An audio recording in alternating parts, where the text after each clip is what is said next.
that birth to like that window, that rapid firing of those neurons and those brain cells. And so when we say environment matters, when we say what's going on in the environment matters, it really does. So we're very much needed. But yet and still the childcare field in itself does not get the recognition that's honestly deserving.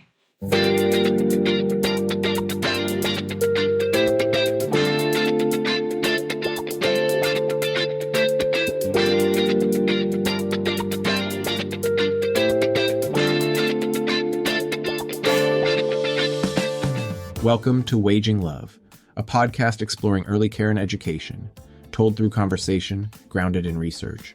What you hear here is not opinion. It is record, data, history, lived experience studied, documented, and repeated across generations.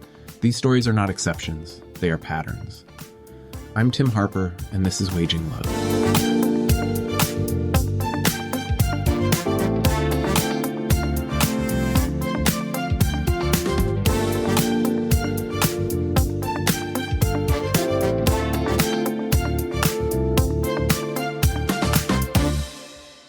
Money and caring. I chose caring a long time ago. In the United States, we have built a system that asks families to pay the cost of a second rent, and then turns around and pays the people doing the work less than fast food.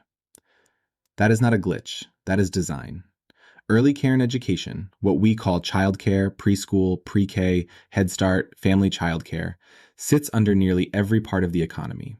It determines whether parents can work. It shapes children's language, regulation, and belonging. It is the foundation of public school outcomes. And yet, we still treat it as optional. So in episode 1, we are going to do something policy conversations almost never do. We are going to slow down. We are going to define the system as it actually exists. We are going to name the history underneath it.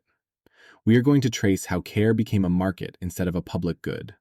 And we are going to show why what looks like a crisis is actually the predictable result of how the system was built. Because if we do not understand the architecture, we will keep blaming the people trapped inside it. And that is where we begin. Work that happens inside of our homes to take care of our family members, our children, our loved ones with disabilities, our aging loved ones. That really is the work that makes all other work possible, right? Having access to care makes it possible for all of us to go out into the world and do what we do every single day. And if you think about the definition of infrastructure, I even looked it up in the dictionary a bunch of times. It's really that which enables society and the economy to function. And what could be more fundamental than having the ability to take care of your loved ones as you prepare to work and participate in our workforce and economy in lots of different ways. So I think it's like, even if you think about the traditional definition of infrastructure, roads, bridges, tunnels, all of the people who are rebuilding our bridges and fixing our tunnels, they need care too. So maybe it's the first form of infrastructure before anything else. That was Ai-jen Poo, labor organizer and co-founder of the National Domestic Workers Alliance, naming care as the work that makes every other part of the economy possible. Care is never just care. And in this series, I want to take that sentence seriously, not as a slogan, but as a framework. Because when we talk about early care and education in the United States, we're not just talking about classrooms or curricula. We're talking about a system that sits at the intersection of family life, labor, race, gender, and public responsibility. So before we go anywhere else, before we talk about history, policy, or solutions, we need to get clear about what the early care and education system actually is right now. When people say childcare, they often mean one thing. When people say preschool, they often mean another. And when policymakers talk about early learning, they're often talking past the lived realities of families and educators entirely. Early care and education, or ECE, refers to the systems responsible for caring for children from birth to age 5, before formal kindergarten begins. It includes childcare centers, family childcare homes, Head Start, early Head Start, public and private pre-K, faith-based programs, community-based programs, and informal arrangements that exist because formal options are unavailable or unaffordable. And here's the first truth we have to name. ECE in the United States is not one system. It's a patchwork. It is fragmented across funding streams, regulations, and eligibility rules. It is shaped by geography, income, race, language, and immigration status. And it works very differently depending on who you are and where you live. So in this first episode, and in this first section of the series, we're going to slow down and build a shared understanding. Think of this as sitting in on a long-form lecture from a professor of early childhood education, but one grounded not just in theory, but in lived reality. We're going to walk through how this system is structured, who it serves, who it excludes, and why it looks the way it does today. Because if we don't understand the system as it exists now, we will keep trying to fix the wrong problems. And that's where we begin. To understand early care and education in the United States, we need to let go of one common assumption, that there is a single, unified system. There isn't. What we call early care and education is actually a collection of overlapping systems, built at different times, for different purposes, and funded in very different ways. Some parts of the system are public, some are private, some are subsidized, some rely almost entirely on families paying out of pocket. And because of that, access to care in the United States is not guaranteed. It is conditional. It depends on how much money a family has. It depends on where they live. It depends on whether they qualify for subsidies. It depends on whether there is even a program available nearby. And this is where many people first feel the strain of the system, not as an abstract policy problem, but as a daily reality. Families experience long wait lists. They experience care that costs more than rent. They experience schedules that don't match their work hours. They experience constant instability, programs opening, closing, or changing staff. At the same time, educators experience the system from the other side. They are responsible for children's safety, learning, emotional regulation, and daily care, often for long hours, often with limited support. And yet, early childhood educators are among the lowest paid workers in the entire economy. This is the central contradiction of early care and education. Families cannot afford the true cost of care. Programs cannot survive without charging families. Educators are underpaid, and the system relies on sacrifice to keep functioning. That sacrifice is not evenly distributed. It falls most heavily on women, and within that, on Indigenous, Black, Latina, Asian, Pacific Islander, and immigrant women. And within that, Indigenous, Black, and Latina women who provide the same care as all other women, but are paid less, and provided less support while doing so. Now let's talk about how this system is funded, because funding explains a lot. Unlike K-12 education, which is primarily publicly funded and universally available, early care and education in the United States is largely market-based. That means families are expected to purchase care, much like they would any other service. Public funding exists, but it is limited, fragmented, and often difficult to access. There are childcare subsidies designed to help low-income families afford care. There is Head Start and early Head Start serving millions of children. There are public pre-K programs in some states and cities, but none of these are universal. Not all families who qualify for subsidies receive them. Not all eligible children can access Head Start. Public pre-K exists in some places, and not at all in others. So families are often left navigating a maze of eligibility rules, paperwork, and wait lists, while still needing care immediately. This structure didn't happen by accident. It reflects a long-standing belief in the United States that care for young children is a private responsibility, not a public one. That belief is deeply gendered. It assumes there is always someone, usually a woman, who will absorb the cost. And when care does become public, it is often framed as a remedy for poverty rather than a right. Now let's talk about the workforce, because the system cannot be understood without understanding who holds it together. There are roughly 1.8 to 2 million people working in early care and education across the United States. About 97 to 98% of them are women. This is one of the most gender-segregated workforces in the country. It is also racially and culturally diverse. Black women make up about 14.8% of the workforce, roughly 260,000 educators. Latina women make up about 21.4% of the workforce, roughly 380,000 educators. Asian American educators are about 4.4% of the workforce, around 78,000 educators, and Pacific Islander educators are often missing from national breakdowns because of data aggregation. Indigenous educators appear as about 0.4%, roughly 7,500, a figure widely understood to be an undercount because tribal and community systems are often excluded or misclassified. And immigrant women, across race, make up at least 1 in 5 childcare workers nationally. This workforce is responsible for children during the most critical period of human development, and yet the median wages for early childhood educators remain far below a living wage in most parts of the country. Many educators lack employer-sponsored health care. Many experience chronic physical pain. Many leave the field not because they don't care, but because caring under these conditions is unsustainable. We definitely don't do it because of the money. I work 2 jobs. Looking for a third one. So it's definitely not because of the money. It's because I know I'm needed. So when policymakers talk about a childcare crisis, it's important to be precise. This is not a crisis of commitment. It is not a crisis of skill. It is not a crisis of love. It is a crisis of structure. A structure that treats early care and education as essential while refusing to fund it as such. A structure that depends on women's labor while undervaluing it.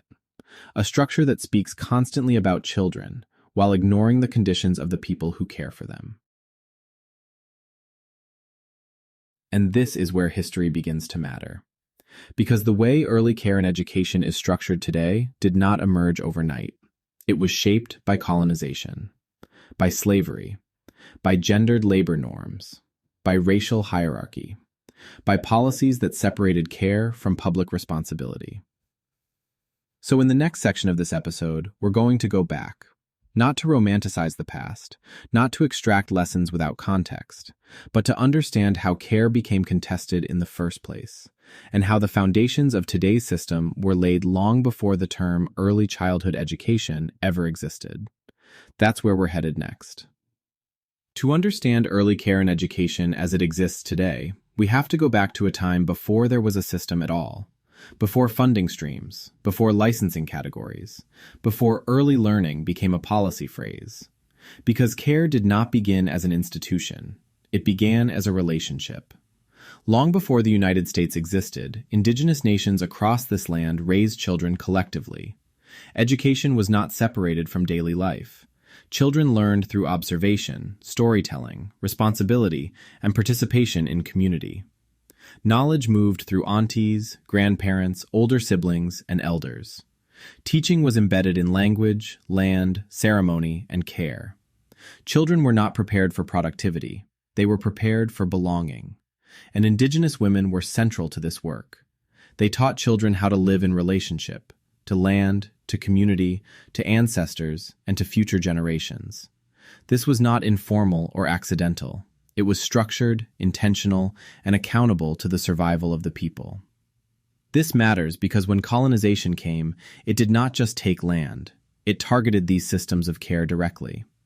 Colonial governments understood that if you wanted to dismantle a people, you had to disrupt how they raised their children. And so policies were created to sever children from families, language, and culture. Indigenous children were removed from their homes. Languages were forbidden. At the same time, another system was being built, one that relied not on removing care, but on extracting it. Chattel slavery in what would become the United States depended on forced caregiving. Black women were compelled to raise white children while being denied protection for their own. They fed, bathed, soothed, and taught, under constant threat of violence and separation. This was not incidental. Caregiving was built into slavery because domination required it. And yet, even within that violence, Black women taught anyway. They taught children how to survive, how to read danger, how to hold dignity in a world designed to deny it. Education existed, not because it was allowed, but because it was necessary. So from the very beginning, care in this land was shaped by two forces at once: the attempted erasure of indigenous care systems and the forced extraction of Black caregiving labor. That is the foundation. And when slavery formally ended and colonization shifted forms, these patterns did not disappear. They evolved. Black women were funneled into domestic service and caregiving roles through Jim Crow labor systems. Indigenous families were pushed into underfunded, segregated schools that continued assimilation under a different name. Care remained essential, but dignity did not follow. As the United States industrialized, early childhood programs began to appear: kindergartens, settlement houses, nursery schools. These were often framed as benevolent, but they were also tools of regulation. They were designed to shape children, particularly poor children, immigrant children, Black children, into forms acceptable to the state. And this is where something important happens. Care becomes professionalized. And professionalization does not simply elevate work, it decides whose knowledge counts. European child development theories were elevated as universal truth. Credentials became the gatekeeper of legitimacy. Experience rooted in community, culture, and survival was dismissed as informal, unscientific, or unqualified. Black women and Indigenous women, who had always been educating children, were rarely recognized as experts in this new system. Instead, they were tracked into the lowest paid roles: assistants, aides, infant caregivers. The closer the work was to bodies, the less it was valued. This is how early care and education became both essential and undervalued at the same time. By the mid-20th century, the system took on more recognizable forms. Programs like Head Start emerged, born from civil rights organizing and community advocacy. These programs acknowledged, at least in part, that early education mattered and that families needed support. But even here, contradictions remained. Funding was limited, eligibility was narrow, and the workforce, overwhelmingly women, continued to be underpaid. Care was recognized, but not fully resourced. And that brings us back to the present. The early care and education system we have today did not fail to become something better. It became exactly what it was built to be: a system that relies on women's labor, especially the labor of women of color, while refusing to fully protect, compensate, or empower them.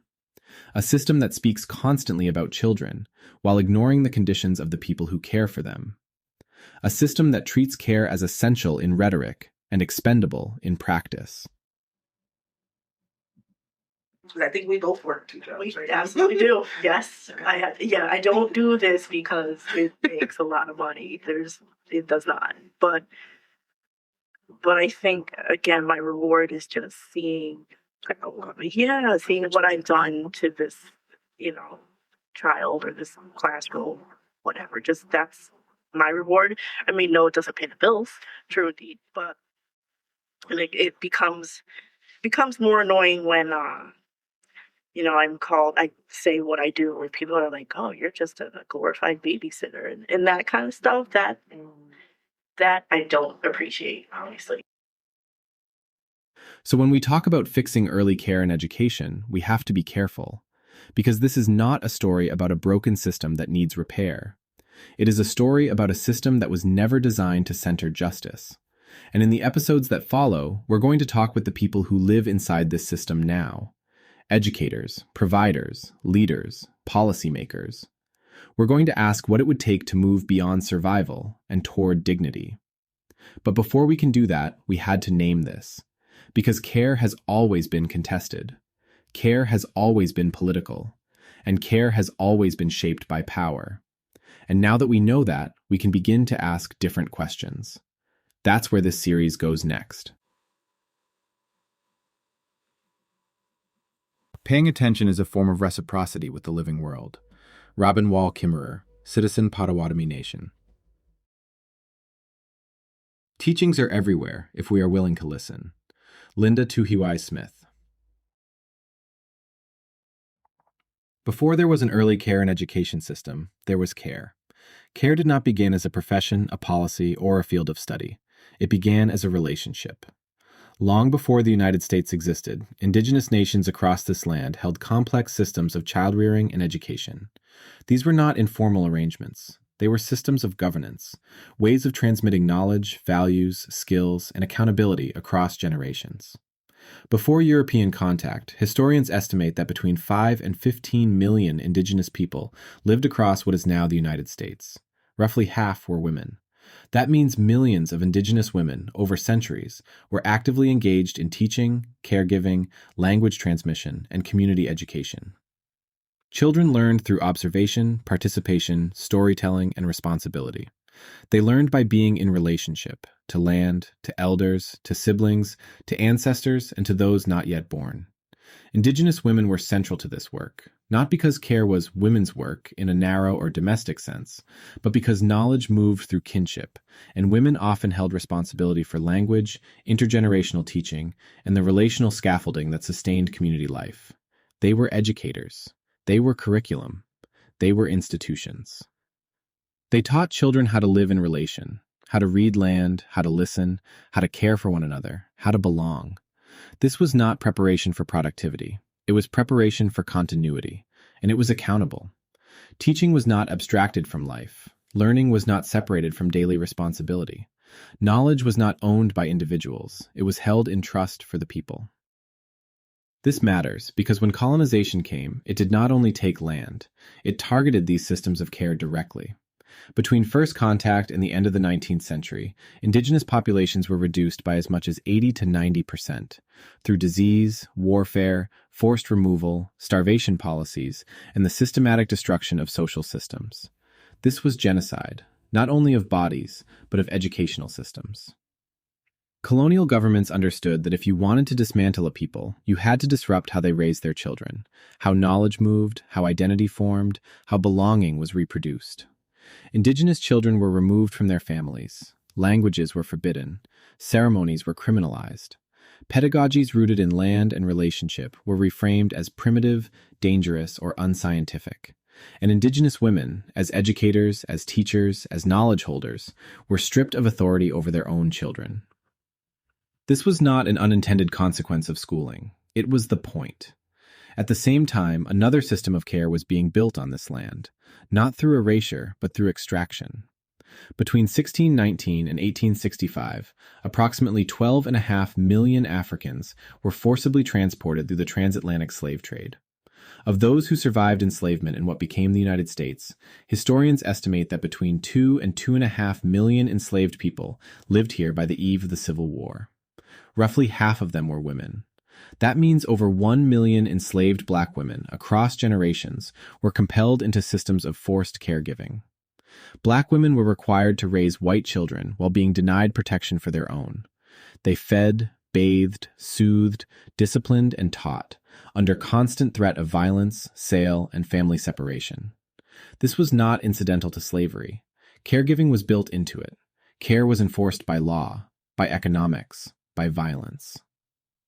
Black women were forced to transmit knowledge, how to survive, how to obey, how to read danger, while being systematically denied recognition as educators or protectors of their own families. And yet, even within that violence, Black women taught anyway. They taught literacy in secret at great personal risk. They taught survival strategies. They taught dignity, refusal, and care under conditions designed to break both. Education existed, not because it was allowed, but because it was necessary. Black women were not only caregivers within white households, they were also builders of parallel educational systems, in churches, kitchens, mutual aid networks, clandestine schools, and later in institutions founded during Reconstruction and Jim Crow. They taught children how to navigate a world designed to deny their humanity, and how to imagine a future beyond it. So from the very beginning, care on this land was shaped by two forces at once: the attempted erasure of millions of indigenous women educators through colonization and genocide, and the forced extraction of generations of Black women's caregiving and teaching labor through chattel slavery. That is not a side story. That is the foundation. And it is important to say this clearly. Early care and education in the United States did not emerge from a neutral concern for children. It emerged through struggles over land, labor, race, and power. Care became a site of governance. By shaping how children were raised, educated, disciplined, and socialized, the state shaped who would belong and under what conditions. This is why early care has always been political, because care determines whose knowledge is valued, whose families are protected, whose futures are made possible. And this history does not disappear when systems become formal. It moves forward with them.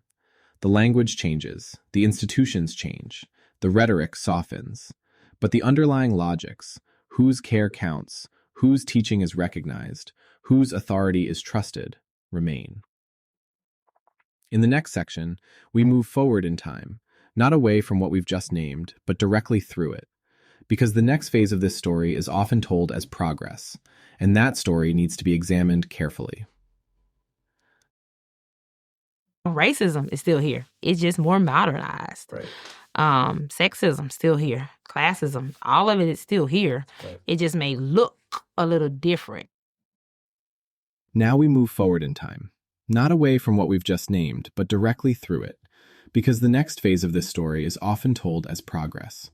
It's usually framed as the moment when early care and education became a legitimate field, when kindergartens were formalized, when child study emerged, and when the state began to take an interest in young children. But we need to be careful here, because legitimacy in this country has never been neutral. Legitimacy has always been tied to who is allowed to define knowledge, whose expertise is recognized, and whose labor is disciplined in the process. So when early childhood education begins to be named as a field in the late 19th and early 20th centuries, the key question is not simply what was created, but who was centered and who was pushed to the margins. To understand how early care and education became professionalized, we have to place it in time. The first kindergarten in the United States opened in 1856 in Watertown, Wisconsin. It was founded by Marguerite Schurz and modeled after the work of Friedrich Froebel, who had coined the term kindergarten in Germany in 1840. That origin matters, because kindergartens in the United States did not emerge from Black, Indigenous, or immigrant caregiving traditions, even though those traditions already existed. They entered through European educational philosophy and were quickly taken up by white, middle, and upper-class reformers. By the 1870s and 1880s, kindergartens were spreading through urban centers, often connected to settlement houses and charitable organizations. These programs were framed as benevolent, designed to uplift children of immigrants and the poor. But they were also regulatory. They expanded during a period of rapid industrialization, mass immigration, and racialized anxiety about urban poverty. Early childhood education became a site where social norms could be taught, monitored, and enforced. This is where professionalization enters the story. The people who were already doing the work, caring for children every day, were rarely invited to define what counted as quality or expertise. Instead, authority shifted toward institutions, toward training programs, toward credentials, toward standardized frameworks. Between 1900 and 1930, child study movements and developmental psychology gained institutional authority. Universities formalized early childhood training programs. Scientific language, stages, norms, measurement became the marker of legitimacy. This is when credentials became the gatekeeper. Degrees, licenses, certifications. And access to those credentials was deeply unequal. Black women were often excluded from teacher training institutions or confined to segregated and under-resourced programs. Indigenous women were actively pushed out of educational systems that criminalized their languages and cultural practices. Immigrant and working-class women were tracked into the lowest status roles. As early childhood education became formalized, knowledge rooted in community was reclassified. It was no longer expertise, it was experience, it was culture. And in this system, experience did not grant power, credentials did. Even when women of color entered early childhood work under this professionalized framework, they were channeled into the lowest paid roles: assistants, aides, infant caregivers. The closer the work was to children's bodies, the less it was valued. Professionalization also reshaped how educators were controlled once they were inside the field. As early childhood education formalized in the early and mid-20th century, new systems of documentation, assessment, and evaluation became central to defining quality. Educators were no longer trusted based on relationship or community accountability. They were required to prove competence through paperwork, observation, and compliance with externally defined standards. Care became something to be watched. Surveillance, rather than support, became the primary way professionalism was enforced. This shift did not only regulate educators, it regulated families. Early kindergartens and nursery schools expanded during periods of mass immigration and racialized fear. These programs were tasked not only with educating children, but with shaping families, especially immigrant, Black, Indigenous, and poor families, into white, middle-class norms. Professionalization gave the state a language and a structure for deciding what counted as good parenting, appropriate behavior, and proper development. Families were not just served by early education, they were governed through it. By the 1930s and 1940s, nursery schools expanded through New Deal programs, including the Works Progress Administration. These programs acknowledged that care and education mattered, but framed early childhood services as temporary relief rather than permanent public responsibility. Then, in 1965, Head Start was launched as part of the War on Poverty. Head Start was born from civil rights organizing and community advocacy. It recognized that early education mattered for children who had been systematically excluded from opportunity. But it was also income targeted. It was not universal. It was framed as remediation, not a right. And the workforce that made Head Start possible, overwhelmingly women, disproportionately women of color, remained underpaid. As early childhood education expanded through the 1970s and 1980s, expectations continued to rise. More documentation, more assessment, more compliance. But wages did not rise accordingly. Professionalization elevated the language of quality without elevating the conditions of care. This is also where another form of erasure becomes visible. Many practices now taught as modern or best practice in early childhood education are not new at all. Holistic development, learning through observation and participation, storytelling as pedagogy, education grounded in relationship, land, and community. These are long-standing indigenous pedagogies. Yet in mainstream training, they are often credited to white theorists, while indigenous knowledge is treated as cultural or supplemental. The field benefits from indigenous pedagogy while refusing indigenous authority. That is erasure by misattribution. By the late 20th century, early care and education had become a paradoxical field. It was recognized as essential, it was described as professional, and it remained among the lowest paid sectors of the economy. The closer the work stayed to children's bodies, feeding, soothing, regulating, the less it was compensated. This was not a failure of professionalization. This was professionalization operating inside a racialized and gendered labor system. It did not dismantle inequality. It reorganized it. And that reorganization is what we are still living with today. So when people describe the current workforce crisis as something new, we need to be clear. What we are experiencing now is the long-term outcome of a system that professionalized care without valuing caregivers. That is what we turn to next. Historically, pandemics have forced humans to break with the past and imagine their world anew. Arundhati Roy. Before COVID, the early care and education system was already fragile. It was already a patchwork. It was already underfunded. It already relied on women, especially women of color and immigrant women, to absorb impossible conditions. COVID did not break a stable system. COVID exposed an unstable one. In the spring of 2020, when stay-at-home orders spread across the country, the childcare sector went into freefall. Center-based programs closed at staggering rates. Home-based providers shut their doors, families pulled children out, and revenue collapsed overnight. At the same time, thousands of educators kept working in person, not on Zoom, not from a laptop, in classrooms, in homes, in the same rooms where children touched, climbed, cried, coughed, and needed to be held. Educators were called essential, but many were treated as disposable. In the first 8 months of the pandemic alone, roughly 166,000 childcare jobs were lost nationwide. Employment did not begin to recover in a meaningful way until federal stabilization funding arrived through the American Rescue Plan in 2021. That moment matters, because it proved something we had been told was impossible. When public funding showed up, at scale, programs stayed open. Educators received bonuses, wage supplements, or retention payments. Providers stabilized, families regained access. And then, as the emergency narrative faded, the money faded too. By late 2024, the last dedicated ARPA stabilization funds expired in most places, and the field moved toward what advocates call the child care cliff, a period where temporary relief ends while the underlying funding problem remains. So what do we know so far about the post-COVID landscape? 1. Employment numbers have largely returned to around pre-pandemic levels nationally, hovering around 1.1 million childcare jobs, but growth is slow and uneven. 2. Capacity has not fully returned. Many communities still have fewer slots than they did in 2019. In some places, enrollment recovered only partially. In others, it never recovered at all. 3. Costs went up.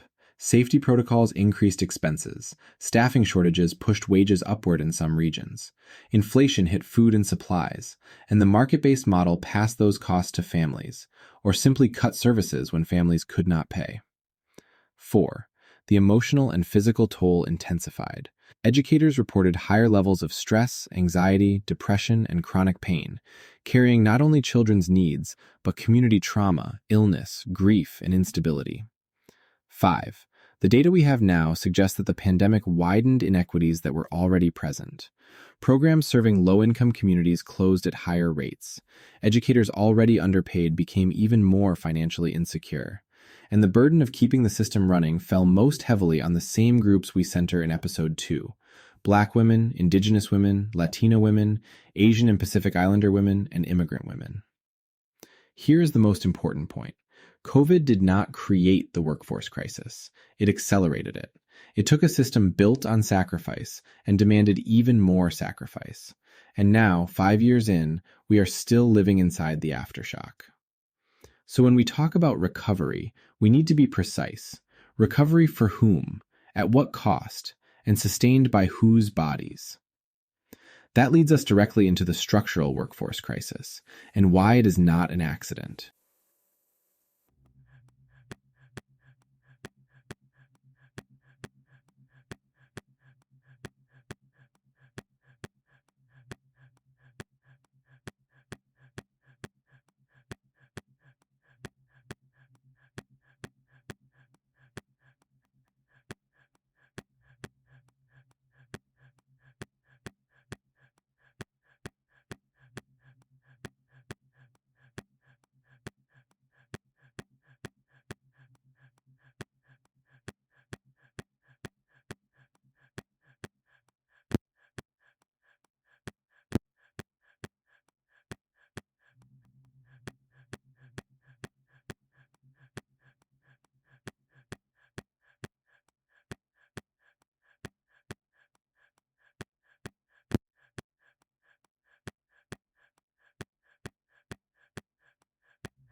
When people talk about early care and education today, they often use the word crisis, a workforce crisis, a staffing crisis, a shortage crisis. The language suggests something sudden or unexpected, as if the conditions we're seeing appeared out of nowhere. But what is called a workforce crisis is not new. It is the predictable outcome of a system that has relied on care while refusing to protect the people who provide it. So let's start with what people usually hear first, the shortage. Across the United States, early childhood programs report difficulty hiring and retaining staff. Classrooms close, waitlists grow, families scramble. Policymakers describe this as a pipeline problem, a recruitment issue, or a temporary disruption. But that framing hides more than it reveals, because the workforce is not disappearing. It is being pushed out. As of recent national counts, there are approximately 1.8 to 2 million people working in early care and education across the United States, including center-based teachers, assistants, and family child care providers. This workforce is overwhelmingly female, about 97 to 98% women, and disproportionately made up of women of color. And yet, it is one of the lowest paid workforces in the entire economy.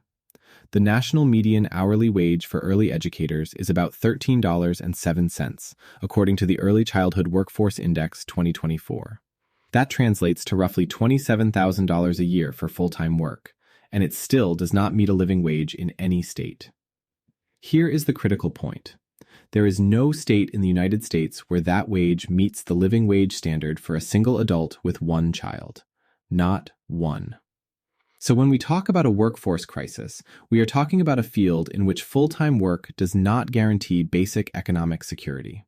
And this precarity is not evenly distributed.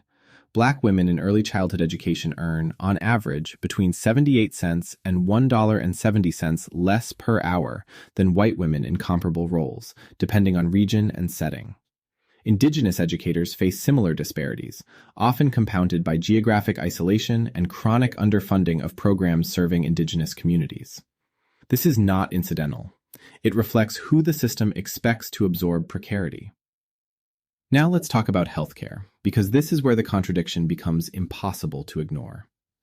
Depending on the data set and year, between 16 and 28% of early childhood educators are uninsured, roughly double the national uninsured rate for the general workforce.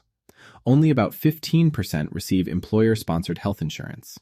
That means most rely on public insurance, a spouse or partner's plan, or no coverage at all. And remember, this is a workforce that experiences high physical and emotional strain. There's times where kids would come in with ill-fitting shoes, and I'm barely paying bills, off of what I get paid, but I'm gonna get them a pair of shoes. Like, they're talking to you. But I think where there's a will, there's a way. And in childcare, them little gifts are worth all the money in the world. More than 70% of early childhood educators report chronic back, neck, or joint pain. More than 40% report symptoms consistent with anxiety or depression. Rates of stress-related illness are significantly higher than in K-12 education. So we have a workforce that is physically taxed, emotionally saturated, and medically vulnerable, while lacking reliable access to health care. This is the bodily signature of a system built on underprotection. Now let's be precise about burnout. Burnout in early childhood education is not about being tired. It is about cumulative exposure to stress without relief. Educators are expected to regulate children's emotions all day. They are expected to absorb family stress, grief, and trauma. They are expected to remain warm, patient, and calm, regardless of what they are carrying in their own lives. For Black and Indigenous women, this emotional labor is often intensified. Their tone is monitored. Their authority is questioned. Their emotional expression is misread. So they are asked not only to care, but to perform care in a way that is legible and acceptable to white institutional norms. Burnout, in this context, is not an individual failure. It is a rational response to structural harm. And the data reflects that. Annual turnover rates in early childhood education hover between 25 and 30%. In contrast, turnover rates for K-12 teachers average around 7 to 8%. That means early childhood educators are leaving at 3 to 4 times the rate of their K-12 counterparts. Not because they don't care, but because care alone cannot pay rent. Care alone cannot provide health care. Care alone cannot sustain a body indefinitely. Now, let's talk about leadership, because this is where the system reveals its priorities. Despite being the backbone of the workforce, Black and Indigenous women remain underrepresented in director roles, administrative positions, and policymaking spaces within early childhood education. Leadership pathways are often informal and exclusionary. They require advanced degrees, unpaid internships, flexible schedules, and access to institutional sponsorship, all of which assume a level of economic stability most frontline educators do not have. So the people making decisions about ratios, curriculum, documentation, and accountability are often insulated from the daily realities of classroom work. This creates a familiar pattern. Policies are written without practitioner input. Reforms prioritize compliance over care. And when educators challenge these conditions, they are framed as resistant rather than knowledgeable. Let's pause here, because the workforce crisis is not a mystery. It is the logical outcome of low wages, inadequate healthcare, high physical and emotional demands, racialized inequities, and exclusion from decision-making power. And yet, the most common proposed solutions remain surface level: more training, more recruitment campaigns, more resilience workshops. But resilience is not a solution. Survival is not what educators should be asked to master. Dignity is what the system must provide. And this is where we need to shift the frame, because the people doing this work have been naming these conditions for decades, clearly, consistently, and without ambiguity. Which means the next question is not, what's wrong with the workforce? The question is, what have educators already been telling us, and why haven't we listened? That is what comes next. Caring for myself is not self-indulgence. It is self-preservation, and that is an act of political warfare. Audre Lorde. Now we move from diagnosis to testimony. Because after policy language and workforce data, there is another kind of knowledge that has always been present in early care and education. Knowledge carried by the people doing the work. Indigenous women, Black women, Latina women, Asian women, Pacific Islander women, immigrant women. Women of color whose expertise has too often been translated, softened, or ignored. What they say is remarkably consistent, not because they share the same backgrounds or work in the same settings, but because they are responding to the same conditions. And what they ask for is not abstract. They are not asking to be saved. They are not asking for praise. They are not asking for another framework. They are asking for dignity. So let's be clear about what dignity means in this context. Dignity means wages that allow educators to live where they work. Dignity means healthcare that does not require choosing between treatment and rent. Dignity means schedules that acknowledge bodies, families, and grief. Dignity means being trusted as experts in children's lives. Educators have been naming this clearly for decades. As Barbara Smith reminds us, the tools of analysis that actually help us understand our lives come from our experiences. In early childhood education, the experiences of Black and Indigenous women are not supplemental data. They are primary data. So let's listen. When educators describe their work, they do not start with curriculum models or assessment tools. They start with relationships. They talk about children who arrive hungry, children navigating trauma, children for whom school is the safest place in their day. They talk about families, working multiple jobs, facing housing instability, navigating systems that were not designed for them. And they talk about what it costs to hold all of that without support. One Black early childhood educator described the job as being the first responder, the therapist, the teacher, and the constant, all while earning wages low enough to qualify for public assistance. That is not an individual hardship. That is a structural contradiction, and it shows up in the data. More than 1 in 3 early childhood educators report worrying about meeting basic needs. Nearly half report experiencing food insecurity at some point while working in the field. Many rely on public assistance while working full-time in jobs labeled essential. This is what it means to be structurally relied upon and structurally neglected at the same time. Educators also talk about time, or the absence of it. Unpaid planning at night, documentation completed at home, trainings attended without compensation, emotional decompression after holding children's stress all day. This labor is rarely counted, but it is expected. And when educators resist that expectation, they are often framed as lacking commitment. As Tricia Rose reminds us, when Black women speak, they are often heard as disruptive rather than directive. In early childhood education, when women of color speak about working conditions, their concerns are reframed as personal complaints rather than systemic warnings. Educators consistently describe feeling invisible in decisions that shape their daily work. Ratios, curriculum, documentation, discipline. These decisions are often made without meaningful input from classroom educators, especially those working with infants, toddlers, and marginalized communities. Educators are expected to implement decisions they did not shape. They are held accountable for outcomes they did not design, and when those outcomes are unrealistic, they are blamed rather than consulted. As Winona LaDuke reminds us, power is not something you are given. Power is something you take. But in early care and education, educators are rarely given space to take power because the system is structured to manage them, not partner with them. Culture is another site of silencing.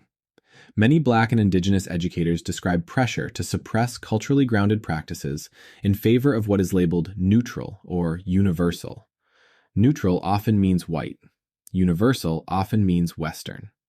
Educators are discouraged from using home languages, incorporating spiritual or cultural practices, or responding to children in ways that reflect community norms, even when those practices are what children need. This is epistemic violence. As Leanne Bedasamasaki-Simpson reminds us, Indigenous intelligence is dismissed because it does not fit into colonial structures of validation. That dismissal erodes professional identity, accelerates burnout, and disconnects educators from the very values that brought them into the work. Now let's pause, because the pattern should be clear. Educators are not leaving because they lack resilience. They are leaving because the system lacks accountability. They are not disengaged. They are overextended. They are not unqualified. They are under-resourced. And they are not silent. They have been speaking in interviews, organizing spaces, and quiet conversations between shifts about what they need. What they ask for is not radical. Living wages, healthcare, paid planning time, respect for cultural knowledge, a seat at the table. These are not luxuries. They are the conditions required for ethical care. As June Jordan reminds us, we are the ones we have been waiting for. The people who have always sustained early care and education are also the ones most capable of transforming it, if they are finally trusted with power. And that brings us to the next question. If educators have already told us what dignity requires, what would it actually mean to build a system capable of delivering it? And that is the next question. Yeah, it's got to be now. I'm convinced now. It's just got to be at the policy level, though, right? Because that's where the change and the shift is going to happen. And we're not in those conversations. We're not there. We're not buffered, as you say, protected to be there. And lots of times we don't even want to be there. You're so tired of fighting the fight where you are. The thought of dealing with that environment. So here's what episode 1 establishes. Early care and education is not one thing. It is a patchwork of programs, funding streams, and eligibility rules, built at different times for different purposes. It is a system families cannot afford, a system providers cannot sustain, and a system educators are expected to hold together through love and sacrifice. And when that system is stressed, by policy shifts, by recession, by pandemic, it does what it has always done. It shifts the burden downward, onto women of color, onto immigrant women, onto the people closest to children's bodies. That is why the workforce crisis is not a mystery. It is a mirror. It reflects a country that says children matter while refusing to fund the people who care for them. It reflects a country that calls educators essential while paying them wages that qualify them for public assistance. It reflects a country that demands quality while building conditions that make quality nearly impossible to sustain. In episode 2, we return to the people who have carried this system, historically and now. We name who was erased, who was extracted, who was governed through precarity, who was protected, and how the system learned to survive by distributing harm unevenly. But we could not get there without this foundation. Because if we do not understand the system as it exists, we will keep trying to fix it with surface solutions, training, recruitment, resilience. And resilience is not a solution. Dignity is. So the question we end with is simple, and it is not rhetorical. If early care and education is the foundation of everything, why have we built it on the backs of the people we refuse to protect? You know, I'm going to retire May 25th, and I'll probably be back here reading or doing something for free, volunteer, you know, because that's, and I think it's something that's instilled in us from a child up. And that is, you got to have the love in you, okay, to do this.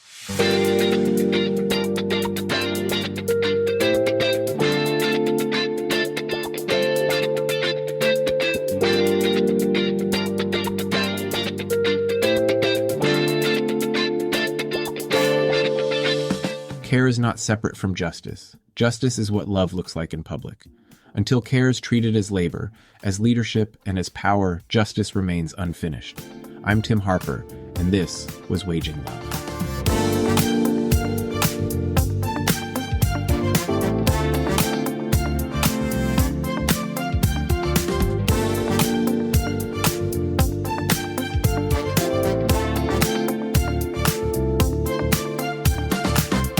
right? So I think that just fundamentally, to me, the future would just be so simple. It's just a valuing of our natural resources, children and families, and the people who are doing that work, valuing them and compensating them and ensuring that their well-being is intact so they can do the important work of developing and ensuring that we have natural resources for the future.